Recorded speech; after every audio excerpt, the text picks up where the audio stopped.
In today's video, I'm going to teach you how to create a circular crop with a border in CapCut. We'll move through this slowly and clearly so you can follow along on your own screen. You don't need any advanced editing skills for this, just CapCut installed on your device and a photo or video ready that you want to crop. Start by opening CapCut and creating a new project.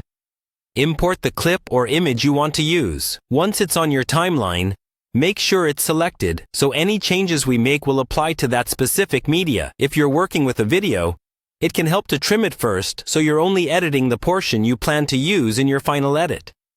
Next, we're going to create the circular shape. Look for the section where you can add overlays or shapes. Depending on your version of CapCut, choose a basic circle shape.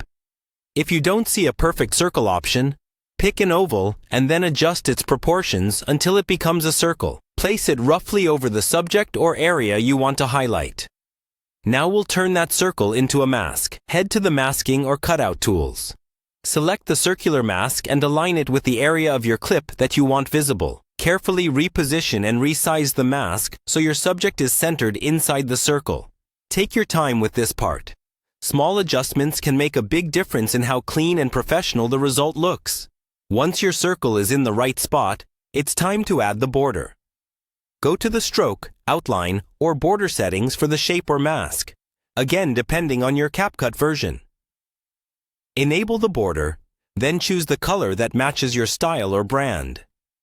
Increase the thickness until the border is clearly visible but not overwhelming. If your footage is busy, a contrasting color will help the circle stand out more. After that, refine the edges. If your mask has feather or softness options, add just a tiny bit to smooth out any harsh lines, but keep it subtle so the circular shape stays crisp. Play the clip back to make sure the subject stays inside the circle, especially if there's movement. If something looks off, pause and nudge the mask or resize it. When you're happy with how everything looks, export your video in your preferred resolution. That's all you need to create a clean circular crop with a border in CapCut.